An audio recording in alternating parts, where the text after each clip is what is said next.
तो hello friends, जैसा कि आपके क्लासरूम में टीचर्स आती हैं तो आपको बोलती है सारे के सारे बच्चों को ज्योग्राफी पढ़नी, अपनी अपनी बुक्स निकालो, कंटेम्प्रेरी इंडिया, सोशल साइंस।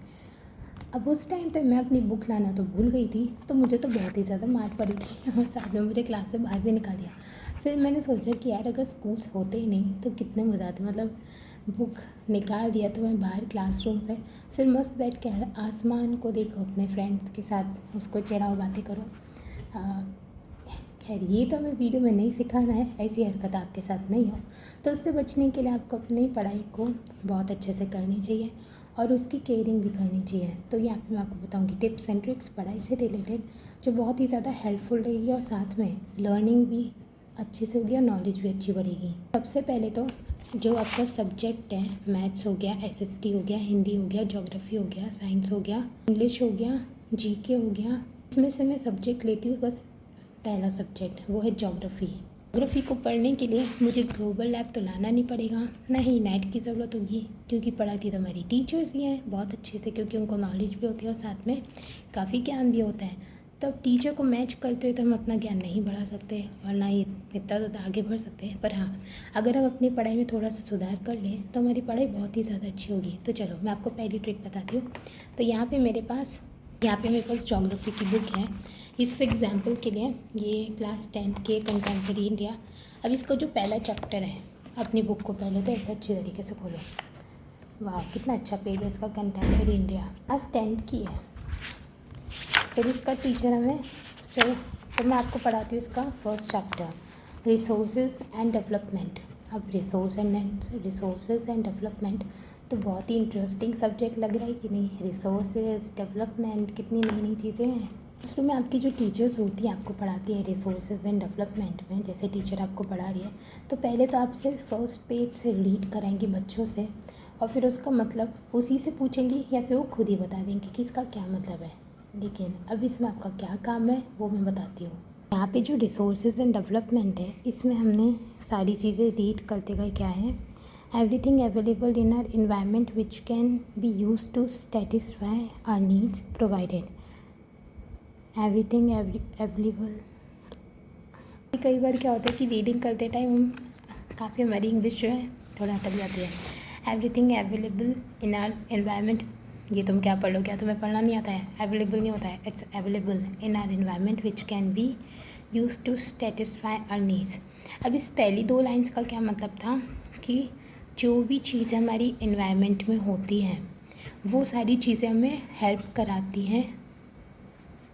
अब क्या कराती है, थोड़ा और पढ़ते हैं। It is technologically accessible, economically flexible and culturally acceptable, can be termed as resource.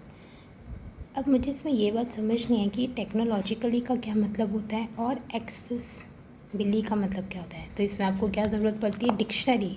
आपको हमेशा अपने साथ एक डिक्शनरी रखनी चाहिए, और अगर आपको इसका वर्ड समझनी चाहिए तो हैंड रेज़ करके पूछो कि मैम ये टेक्नोलॉजी का क्या मतलब होता है और एक्सेसिबल का क्या मतलब होता है।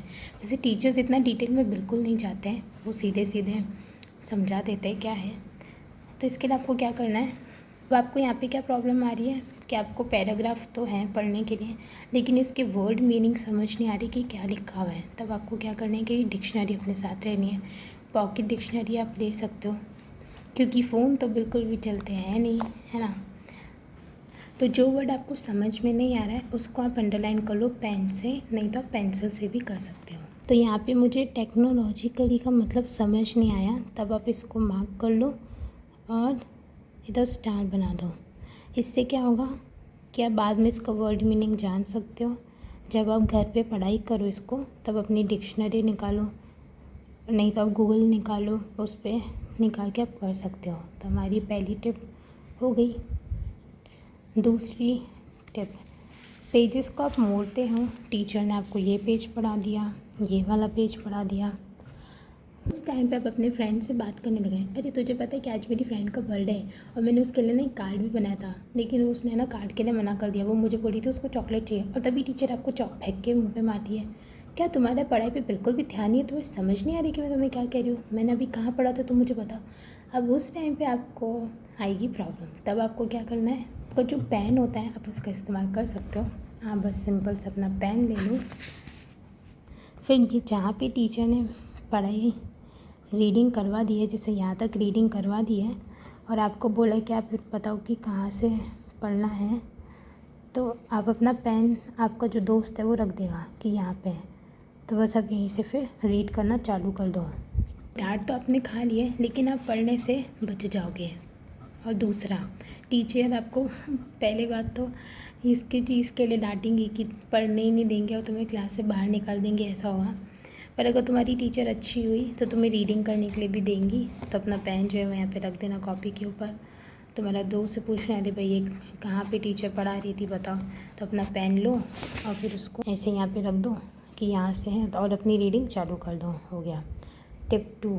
टिप नंबर 3, पूरा चैप्टर पढ़ने के बाद जो जो वर्ड्स आपको बहुत ज़्यादा ऐसे हो रहे कि ये पैराग्राफ तो मुझे बिल्कुल ही समझ नहीं आया, जैसे soil as a resource, soil as resource, ये वाला टॉपिक तो मुझे बिल्कुल ही समझ ही नहीं आ रहा क्या है, तो इस पर आप 2 स्टार्स बना दो और इस पर आप लिख दो समझ नहीं आ रहा, समझ नहीं आया। और दूसरा आप इस पर 2 स्टार बना दो कि ये टॉपिक तो मेरे बिल्कुल ही नहीं समझ आया, तो नो लिख दो। ठीक है, अब आपको क्या करना है, इसमें आपकी फ्रेंड की आपकी ज़रूरत पड़ेगी। इस टॉपिक को आपको जल्दी समझना भी है और इसको कवर भी करना है, क्योंकि टीचर कल आपसे क्वेश्चंस पूछ सकती है कि मैंने कल आपको क्या क्या पढ़ाया था, ये सारे टॉपिक्स में उसका वर्ड मीनिंग बताओ। तो इसके लिए आपका जो फ्रेंड होगा, आपका जो गेम्स पीरियड होता है या फिर कोई भी फ्री टाइम होगा या फिर वो आपके घर पे आ जाए, तो साथ मिलकर इस टॉपिक को डिस्कस करना। और इसमें गूगल का और कोई भी और बुक्स का इस्तेमाल मत करना। सबसे पहले तो रीड करना land degradation and conservation measures, तो वो आपने टॉपिक पढ़ लिया, तो उसके बाद आप पैराग्राफ पढ़ो। और दूसरा सॉइल एज अ रिसोर्स, दूसरा टॉपिक आपने पढ़ा। ठीक है, पहले तो खुद पढ़ो कि क्या है, और जो चीज़ नहीं समझ आ रही है वो अपने फ्रेंड से पूछो, यार इसका क्या मतलब है, तो तुम दोनों साथ में डिस्कस करो कि क्या है क्या नहीं है। और फिर अगर बिल्कुल समझ नहीं आए तो फिर तुम गूगल का इस्तेमाल करना, टाइप लिखना इसको यूट्यूब पे land degradation and conservation measures, meaning तो आ जाएगा पूरा कि ये है। तो इससे आपका टॉपिक भी जल्दी कवर होगा, साथ में समझ भी आ जाएगा। यहाँ पे आपको ऐसा होता है कि आपका कोई फ्रेंड भी इतना अच्छा नहीं है जो ज्योग्राफी में अच्छा हो, और टीचर भी आपको ऐसी मिली कि वो बताएगी भी नहीं, क्योंकि वो तो अपना कोर्स से आगे बढ़ाती जाएगी। तब आपको यूट्यूब की हेल्प लेनी है। आप यूट्यूब पे सर्च मारो चैप्टर का नाम, क्लास, और तब आपके एक्सप्लेनेशन लिख दो। रिसोर्स एंड डेवलप, आपको इसको यूट्यूब पे सर्च करना है, resource and development chapter number 1 explain in Hindi. फिर आपको पूरा चैप्टर जो है वो एक्सप्लेनेशन में आ जाएगा, आप आसानी से पढ़ लेना घर पे, और हो गया आपका चैप्टर का। इससे रिविजन भी हो जाएगा, साथ में आपको अगर कल टीचर्स क्वेश्चन भी पूछेंगी तो आपको आंसर देने में भी कोई भी दिक्कत नहीं आएगी। तो अब टीचर ने आपको क्लास में बीच में चैप्टर रीड करते हुए ख़त्म कर दिया सब कुछ। अब बोला कि आपको एक होमवर्क दिया है। बीच में हम रीडिंग जब भी करते हैं, रीडिंग करने के बाद टीचर बीच में बोलती कि मैं होमवर्क देती हूँ कि तुम ये करके लाना, ठीक है। तब हमको याद नहीं रहता अरे क्या करना है क्या नहीं करना है, तो उसके लिए भी एक आसान तरीका है। आपको होमवर्क दिया है कि आपको इंडिया मैप जो है ये भर के लाना है। तो इसमें आप ऊपर पेंसिल से लिख दो, मैं तो पेन से लिख रही हूँ कि ये होमवर्क है, होमवर्क, ठीक है। फिर उसमें टुमारो लिख दो, होमवर्क टुमारो, और यहाँ पे लिख दो डेट, क्योंकि डेट ज़रूरी होती है लिखना। और अगर आपने ये नहीं लिखा तो फिर आप भूल ही जाओगे कि भाई कौन सी तारीख को होमवर्क दिया था, कौन सी तारीख को मैं कर रहा हूँ, तो दोनों चीज़ें रहती हैं। और इसमें आप पेन का इस्तेमाल तो मत करो, नो पेन। इसमें आप पेंसिल का यूज़ करो, सिर्फ पेंसिल, ठीक है। और मैप में आपको पढ़ना बिल्कुल नहीं आता है तो इसमें आप गूगल की मदद ले सकते हो, नहीं तो इसमें ज्योग्राफी की जो बुक हैं इसी के पीछे कुछ मैप्स होते हैं, उसी में से फाइंड आउट करने की कोशिश करो कि यहाँ पे मैप्स आखिर है कहाँ पे मैप्स जो है वो छुपे हुए हैं। तो ये थोड़ा इंटरेस्टिंग काम होता है बच्चों के लिए ढूंढना। आपकी टीचर आपको क्वेश्चन और आंसर्स लिखवा रही है, ठीक है। मल्टीपल चॉइस क्वेश्चंस का है सेक्शन हुआ है 3rd क्लास में या 4th क्लास में। तो इसमें which of the following type of resource is iron ore, तो इसमें रिन्यूएबल, फ्लो, बायोटेक और ना रीन्यूएबल। तब इसका आंसर आपको पता नहीं है, तब अपने फ्रेंड से पूछिए यार इसका आंसर बताना, तो बताएगा, तब उसको आप टिक कर लेना। ऐसा बिल्कुल भी मत करना। तब आपको क्या करना है कि आप इतना अच्छा रिवीजन करके जाओ, चैप्टर को रीड करो, घर पे 2-3 बार रीड करो, यूट्यूब की मदद लो, नहीं तो आपका कोई बहन या भाई है उससे पढ़ लो, तो खुद ही इसको घर पे सॉल्व करो। और जब टीचर क्वेश्चन पूछे तब इसका आंसर बताओ कि क्या है। और कभी कभी ऐसा भी होता है कि ज्योग्राफी की बुक में ही पीछे आंसर्स भी देते हैं। तो पेज नंबर 12 है, तो भाई इसमें 12 कहाँ है, अब इसमें 12 ढूंढना पड़ेगा हमें। तो इसमें पीछे भी आंसर्स देते हैं कुछ, इसमें तो नहीं है, कोई बात नहीं, तो आप खुद ही पढ़ो और निकालो कि कहाँ पे हैं। अब इसके आंसर्स तो मुझे पता नहीं है, मुझे तो सही में कोई आइडिया नहीं है कि क्या है। Under which of the following type of resource tidal energy can not be put, इसमें शायद से ह्यूमन मेड होगा, ह्यूमन मेड। तो ये सारे आंसर्स अगर आपके एक आध गलत भी हो गए, जैसे कि अब मैं रैंडमली इसमें टिक कर रही हूँ, अब इसमें से मेरे 2 तो सही हो गए, काफ़ी सही टीचर ने बताया, और 2 बिल्कुल गलत हो गए, तो नाराज़ बिल्कुल भी मत होना। उसमें आप अपना आंसर जो है वैसे टिक कर लो और इसको रॉन्ग मार देना, ठीक है। टीचर ने क्वेश्चन और आंसर्स का बोला है कि अगले दिन आपका टेस्ट है, तब आपको इसमें याद करके आना है, और वो क्वेश्चंस फर्स्ट चैप्टर के होंगे, फर्स्ट चैप्टर के क्वेश्चन एंड आंसर्स होंगे, आपको याद करके अच्छे से लाना है। अब ऐसे क्या होता है कि बहुत बड़े बड़े पैराग्राफ्स होते हैं और याद करना थोड़ा मुश्किल होता है, और ये भी प्रॉब्लम आती है कि यार इतना सब याद कैसे रहेगा, तो राइटिंग प्रैक्टिस अच्छी होनी चाहिए। तो उसके लिए कोई भी आप एकदम रफ़ नोटबुक ले लो, पहले जो आपके क्वेश्चन एंड आंसर्स जो कॉपी में लिखे हुए हैं उसको आप रफ नोटबुक पे क्वेश्चन नंबर 1 लिखो, क्वेश्चन नंबर 2 लिखो, 3 लिखो, 4 लिखो, फिर उसके आंसर्स रफ कॉपी में 1-2 बार लिख लो, ठीक है, देख के लिखो। फिर उसको रीड करो कि वो क्या है, फिर तीसरी बार उसको अच्छी तरीके से 3-4 बार लिखो। क्वेश्चन 1 लिखा, पहला आंसर लिखा, फिर उसको बिना देख के लिखा, फिर देख के लिखा, फिर बिना देख के लिखा। ऐसे आप एक क्वेश्चन को 3 से 4 बार अगर देख के लिखोगे और बिना देख के लिखोगे तो आपको याद भी रह जाएगा और आसानी भी रहेगी। इससे आपके मार्क्स भी अच्छे आएंगे और समझ भी अच्छी आएगी। और अगर आपका फ्रेंड आपको क्वेश्चन पूछे कि यार इसका आंसर क्या था, तो आप उसको बता भी सकते हो, ठीक है। ज़रूरी सिर्फ इतना नहीं होता है कि आपने क्लासरूम में टेस्ट पेपर में आंसर्स लिख दिए और मार्क्स लेके आ जाए। अगर कोई क्वेश्चन पूछे तो उसका आंसर भी आपको पता होना चाहिए कि हमने चैप्टर में क्या रीड किया, तो वो भी बहुत ज़रूरी होता है। तो आपको किन किन चीज़ों की ज़रूरत नहीं पड़ी, सबसे पहले आपको पेपर नोट्स की ज़रूरत नहीं पड़ी।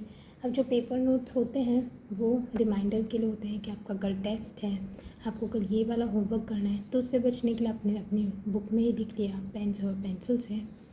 और अब आपको क्वेश्चन और आंसर्स याद करना है, तो उसके लिए अब आपको अलग से अपनी कॉपी में ही 3 से 4 बार से लिखना नहीं पड़ेगा। एक रफ नोटबुक आप ख़रीद लो, उसी में चैप्टर का नाम डाल दो, डेट डाल दो और नीचे क्वेश्चन लिखो, आंसर लिखो, क्वेश्चन लिखो, आंसर लिखो। और मोटी कॉपी रखो, जैसे ज्योग्राफी है तो उसके लिए 2 कॉपी, मैथ्स है तो उसके लिए 3 कॉपी, हिंदी है तो उसके लिए 1 कॉपी, और साइंस में तो वैसे 3 सब्जेक्ट्स होते हैं, सिविक्स, हिस्ट्री और ज्योग्राफी और इकोनॉमिक्स 4 होते हैं, तो चारों के लिए 2-2 कॉपी रखो और फिर उसमें राइटिंग प्रैक्टिस करो। इससे आपके पढ़ने में काफ़ी ज़्यादा अच्छा भी होगा और काफ़ी ज़्यादा नॉलेज भी मिलेगी।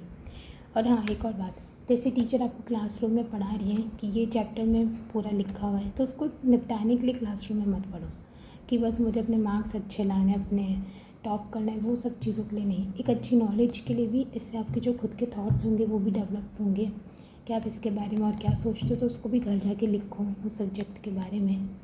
तो ये सब चीज़ें जो होती है ना, पढ़ाई इन सब चीज़ों में बहुत हेल्प करती है सही में।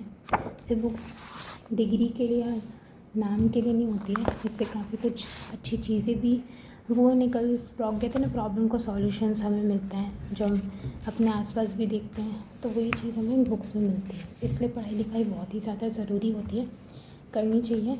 वैसे मैं सही बताऊँ तो मेरा ज्योग्राफी सब्जेक्ट इतना ज़्यादा अच्छा नहीं रहा है, मेरा सिर्फ हिस्ट्री सही रहा है और इकोनॉमिक्स ही सही रहा है, बाकी तो मेरा कोई भी ऐसा सब्जेक्ट नहीं है।